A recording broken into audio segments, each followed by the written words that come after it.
Hello, and welcome back to The Good, the Bad, and the Uncanny, exploring the Older Testament. Matt Skinner and I are here today with Julia O'Brien. She is professor of Hebrew Bible at Lancaster Theological Seminary. We are so grateful to have you with us today, and we are going to be talking about the book of the prophet Jeremiah.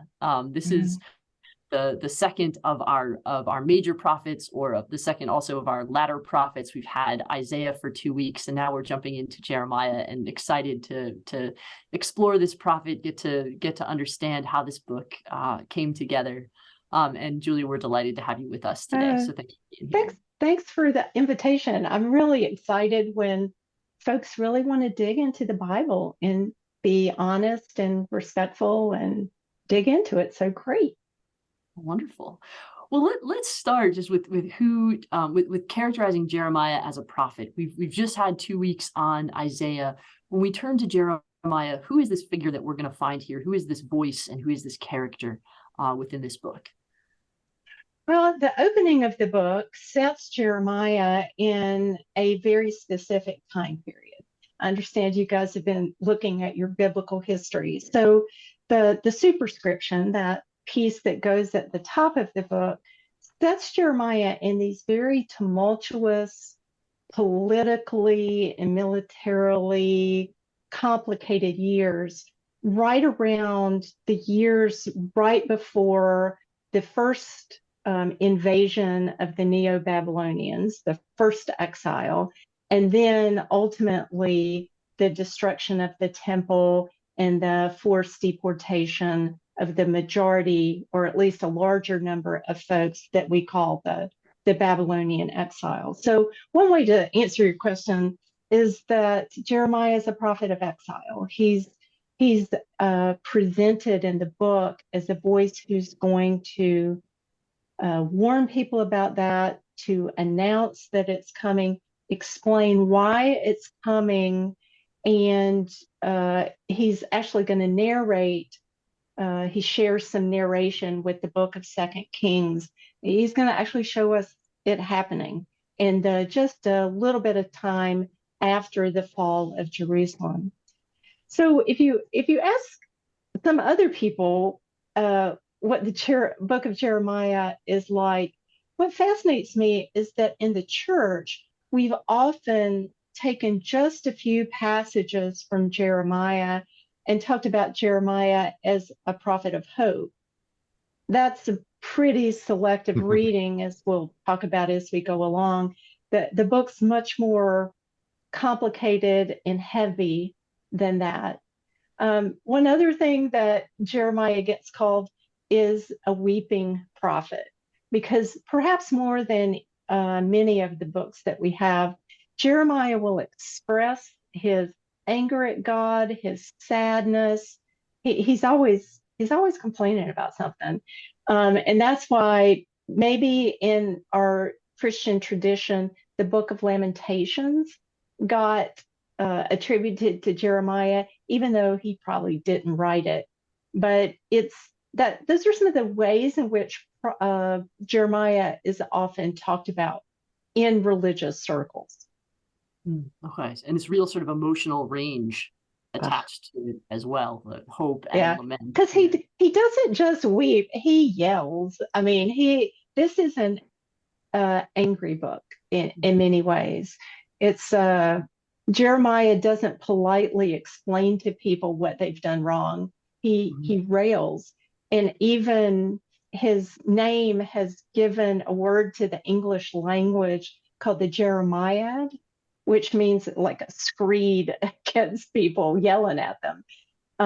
So he really has very intense language against his people.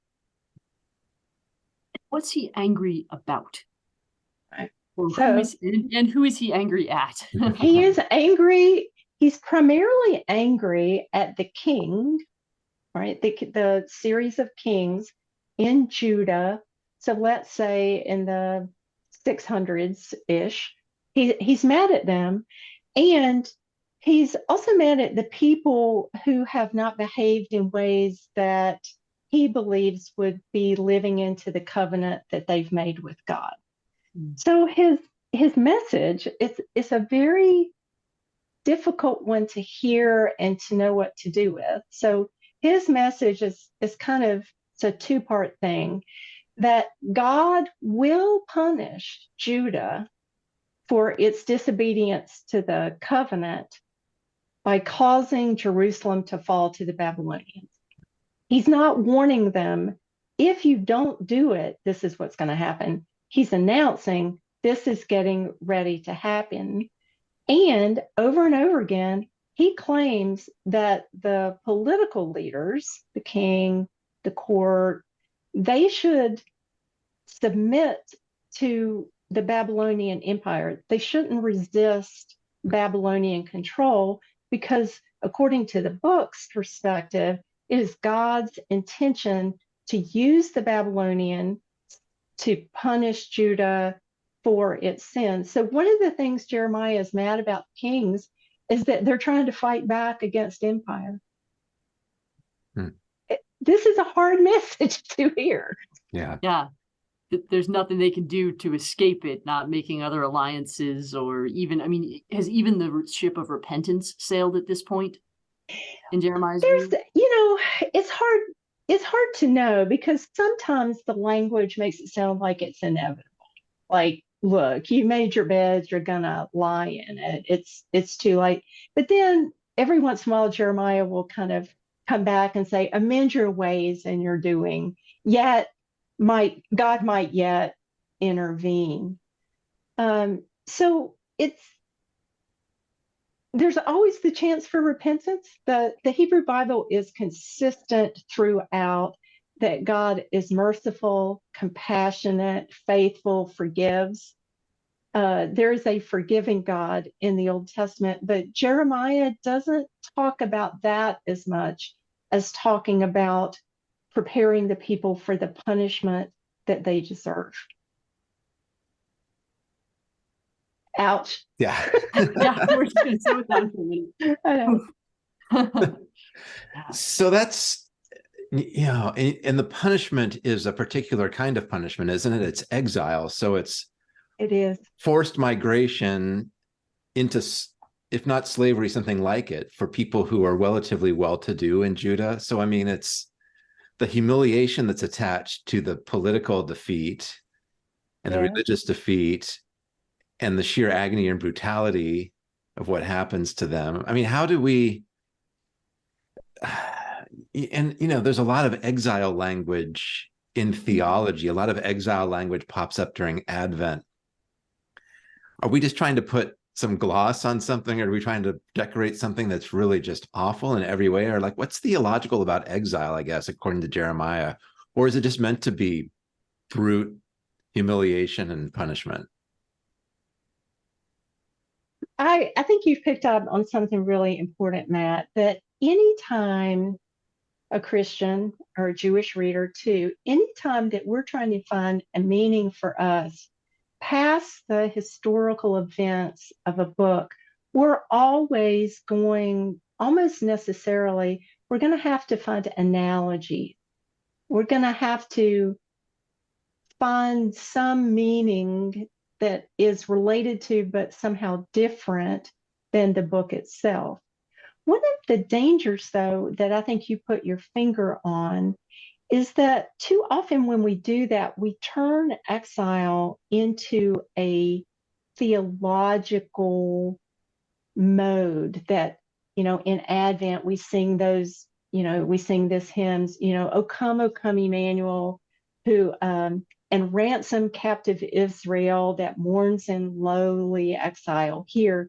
Well, we're not in exile like that. And that's why many folks who are working in this area right now don't use the word exile as much. They try to find the closest modern equivalent they can of, some folks will say forced deportation, but because that in the modern American context has a context, a nuance of people who shouldn't be here anyway, who get deported, some folks are calling it forced migrations, but it's military enforced displacement of people. So it was brutal.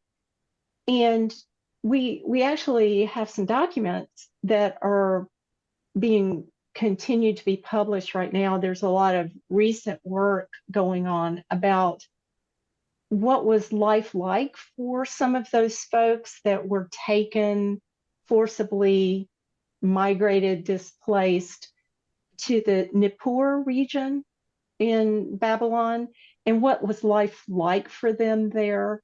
And some folks are now putting those into conversation with some of the biblical texts that we have. I think that the main thing I would say to your question, Matt, is that what Jeremiah is claiming is that national sovereignty will fall. It is brutal for individuals to have, your country destroyed, a lot of people killed. Women are always raped in war, so we can hear that in some of the language of Jeremiah and Lamentations. So it's brutal on an individual level, but it's also brutal on a group identity level too, of who are we if we're not a nation anymore. And Jeremiah is claiming that was God's intention. And that God was using a group of people, a political military force, in order to carry out God's will in this relationship with Israel. Margaret's teaching on Jeremiah that Sunday, so that I know one of the questions will be, do we believe that? Well, so may I share, it's not just average Christians that really struggle with these images of violence and God's punishment in the Bible. Scholars struggle with that too. And so scholars have, not just because of the theological dimensions, but also because of their deep study of these texts, have really tried to come to terms with what was the function of this book, even in its own time period. And one of the most helpful frameworks for me is the application of trauma theory to not only Jeremiah, but the books of Joshua, Judges, Samuel, Kings, and a lot of like Ezekiel, a lot of other books. That is recognizing that these books were written down after these traumatic events had taken place. So I'll give a shout out to such an important book by a scholar named Kathleen O'Connor. It's called Jeremiah, Pain and Promise. And she just, in a very beautiful, accessible way, talks about how she provides a framework to read the book of Jeremiah as a post-trauma response to what has happened, as an attempt to explain what had just happened. So she uses some of the work of Judith Herman, who does trauma studies, and folks like that, even Viktor Frankl, who talks about that the worst thing that could happen to a person is to lose a sense of meaning. He was a Holocaust survivor, and his own observation as a psychologist, he said, in the camps, the people who survived were the people who could make a meaning out of what was happening to them, even, and this is the hard part, even if the meaning was kind of cringeworthy, as long as they had a sense of meaning, it allowed them to carry on. So what O'Connor argues in her book is that Jeremiah's theology is not good permanent theology, but it was really useful temporary theology, because what it allowed Judeans who'd been through this traumatic experience to do was to at least believe that God was fair, that God was just, and ironically, that if you knew why the people fell why it was destroyed in the past, if you could use that as a negative example and never do that again, then maybe you could control the future outcomes of the people. When I first read Kathleen's book, I was really taken by it. And I think that was because it provided a good explanation of all this violence. I think the more I've sat with that, I realized that was great for them. But then what happens as we continue to read these books, there's a way in which they're re-traumatizing to us as we read them. So if you ask me, do I believe that God behaves that way? I would say no, I don't.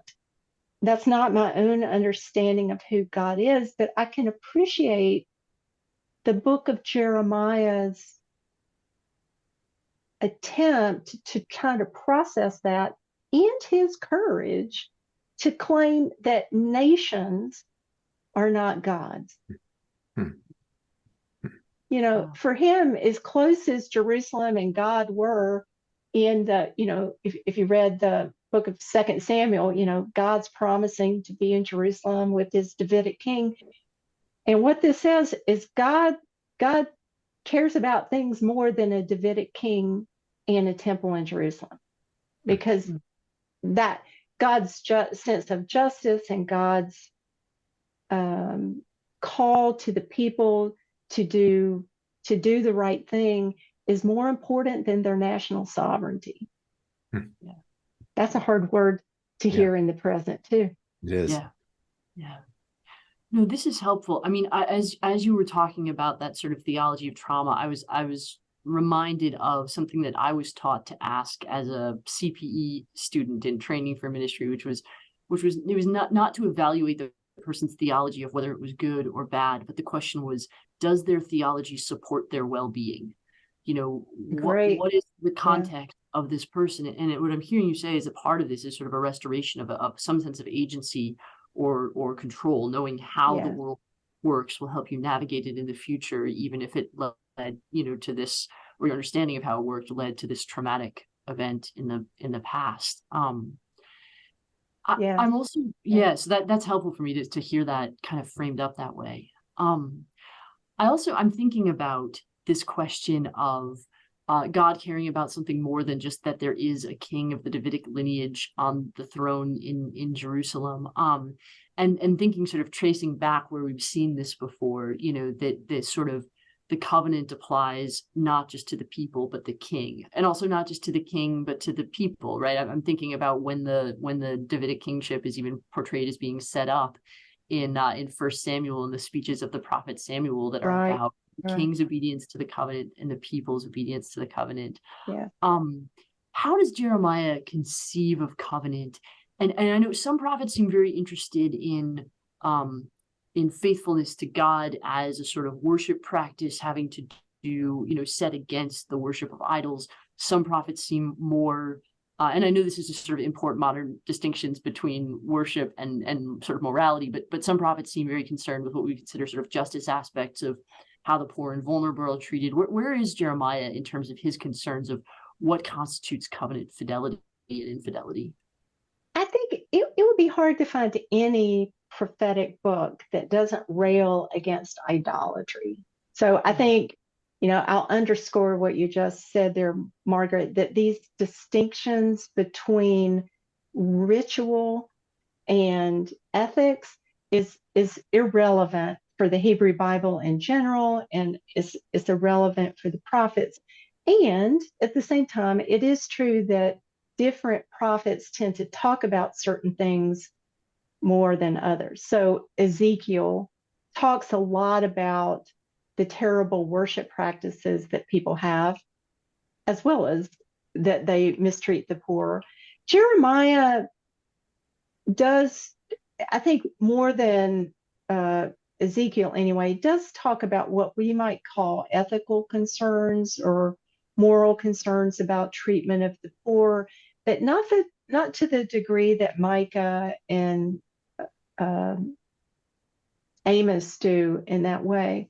So Jeremiah is a really long, complicated book. And the one thing to say is he kind of complains about everything, or claims that God does. So it's going to go anywhere from, that you've mistreated the poor, that you've worshiped other gods.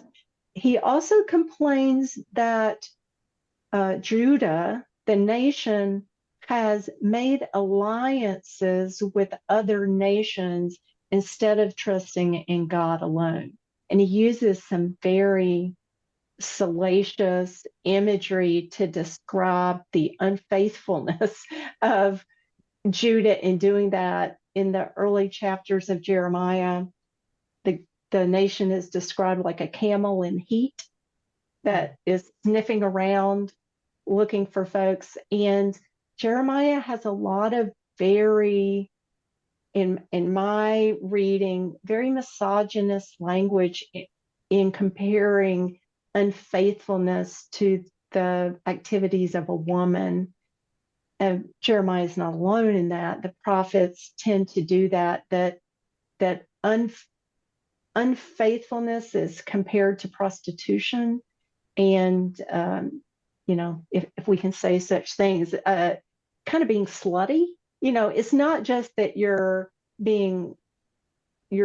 asking for money for things, but it's comparing the nation to a woman who's just sexually out of control. And you get that kind of language that runs throughout Jeremiah as well as some of the other prophets, which you might imagine then leads to a lot of feminist engagement of how do we read this book? What do we do with all of that? I'm curious about that. You mentioned just in talking to us a little bit before this video that you're working on questions of gender and exile specifically. How does and it does sound here that it really is sort of female sexuality that's being conceived of mostly metaphorically here. But what are you discovering about how this language is being used and sort of specifically in the context of exile too? What are you seeing there? Yeah, I've been really interested in the metaphors of the prophets for a long time. So I have a book called Challenging Prophetic Metaphor, where I talk about some of these metaphors. When it comes to exile, I think it's pretty common in the prophetic literature as well as the Book of Lamentations to try to use female imagery to evoke your emotions, to get you upset. One language that I discovered for this is that it's called an affective magnet, that just like in a horror movie, when you see a woman scream, you're supposed to scream. So too in the prophetic literature, you see these women that are harmed and you feel this great sense of grief and, oh my gosh. And if you want to get somebody to care about a figure, you call her a grieving mother, because it evokes all these heartstrings as we go along. But one of the other dimensions of this is that often the experience of loss and grief that's associated with the destruction of Jerusalem is kind of embodied in female figures. So if you read that as a sociologist, you might say, what was life like for women in the ancient world that made that such an understandable metaphor? So it's a way of saying, through the metaphor, I can also see something about maybe the lives of women, of their vulnerability, their dependency on first their father and then their husband, and that in that way, it makes a really great metaphor by using the social structure of the time. But one of the problems is, as we read that kind of language over and over again, it can perpetuate some of those stereotypes. One of the things that's really fascinated me, as I mentioned this before, is we now have some of these documents that come from a settlement near the ancient town of Nippur in Babylon. And as people decipher them, they're mostly economic texts, marriage documents, bills of sale. They're not Bible texts by any stretch of the imaginations. But when we read these, what we learn is that the experience of living in Babylon after this forced displacement, I don't want to diminish any of the trauma of it, but we also see examples of people kind of settling down and having a life. So we see women who get married to Babylonian men. We see people who travel to Babylonia, or to the city of Babylon. We see a lot of people who did settle down and make a home there. And one of the things I'm working on right now is a commentary on the second part of the book of Isaiah, which tries to convince those exiles to go back home. And what is really, this has helped me to realize why that author has to convince people to go home, because not everybody was sitting around, again, lamenting by the waters of Babylon that, oh, when can we go back home? That what happens with diaspora as people get spread, some people long for the home of their ancestors, and some people begin to make home where they are. And maybe that's one of the first steps to exile becoming an image of dislocation and not just the reference to the loss of a place.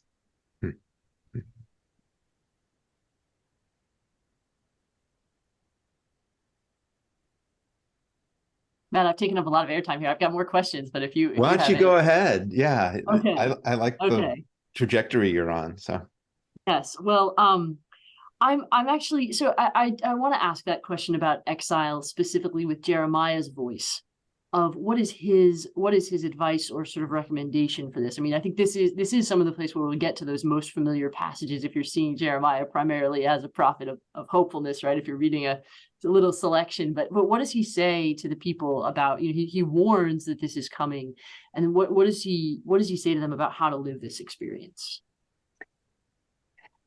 I mentioned to you before that I was asked to do a Bible study with a denominational conference meeting, and they gave me a verse from Jeremiah, and they said, come be our Bible study leader for this conference. And we have a key verse, and it was from Jeremiah 29:11. I know the plans I have for you, plans for a future and a hope. And this conference was really hoping to find this hopeful message from Jeremiah that in times of distress that God has a plan. And then they made the mistake of bringing in a biblical scholar, because one of the things that we do, I don't know if Matt agrees with this, is that I'll say I insist that you can't just read a verse out of context of a chapter or a book. And one of the fascinating things about Jeremiah 29 as a chapter as a whole is why he's telling them that they will have a future and a hope. Before that, he says, you're going to be, the king of Babylon is going to come here and it's going to knock down this place. Don't fight him. You've got to go into exile. You'll have a future and a hope. And then the rest of the chapter is an argument that Jeremiah has with other prophets who are giving a different message, who are saying, look, this isn't going to last very long. Sure, go into exile. This thing will get turned around quickly. And what Jeremiah says, no. He says it will take 70 years for that. And so what he says is settle down, have children, and give your children in marriage, which to me implies at least 2 more generations. So he's saying that even if there is hope, it's not an immediate turnaround. It's going to be a long time And I do think this is one of the things that, having studied the prophets for as long as I have, I think this is one of the ways that they've influenced my own theology. And that is this really strong sense in being accountable for our actions. I think so often in Christian teaching, we talk about, sure, the Old Testament has an angry God, but the New Testament has a God of forgiveness, as if forgiveness and God's call for justice were two different things. I wouldn't say everything the same way the prophets do, but I do think I've had a greater sense in my life that what it means to be accountable for our actions, not only as individuals, but as a group, we have to, sometimes we have to live that out, even when we're forgiven, that the consequences of our behavior don't magically disappear. Now, I'm not talking about going to hell. I'm not talking about an afterlife kind of thing. I'm talking about the recognition that what people do matters. The way you treat people matters. The way we treat the planet matters. And I've been spending a lot of my energies recently on the climate catastrophe. And to me, this is the message we need in the climate catastrophe, is the message of the prophets that even if we stop doing all the horrible things to the planet that we're doing today, it doesn't mean that everything's going to get fixed right away, but we still have to do it. So how do we begin to take accountability for our actions, live out the consequences of our actions, even while we're changing? That forgiveness doesn't mean that it all goes away. But Jeremiah and the other prophets are really clear about that what we do and how we treat each other matters. It's, I'm not going to say it in a way that God's going to punish us for it. The way I'm going to say it is that we live out the consequences sometimes of our behavior in this life and on this planet. Wow. Julia, that is beautiful. And I think that'll be the place that'll end it for us. But I really appreciate you sort of keeping us where the prophets are in this message of accountability, right? We're not just zipping aside to hope, flipping through for the chapters with the verses we want to embroider on a throw pillow. Nor are we sort of dismissing this all out of hand, the hard stuff, as a traumatized people just sort of working their stuff out, right? That there is a message for us about the consequences of our collective actions, and about accountability for those. So I think that is a beautiful and important message, and a good place to end. Thank you so much for your time with us. We really, really appreciate it. Thank you. Yeah, thank you so much, Julia. Thanks.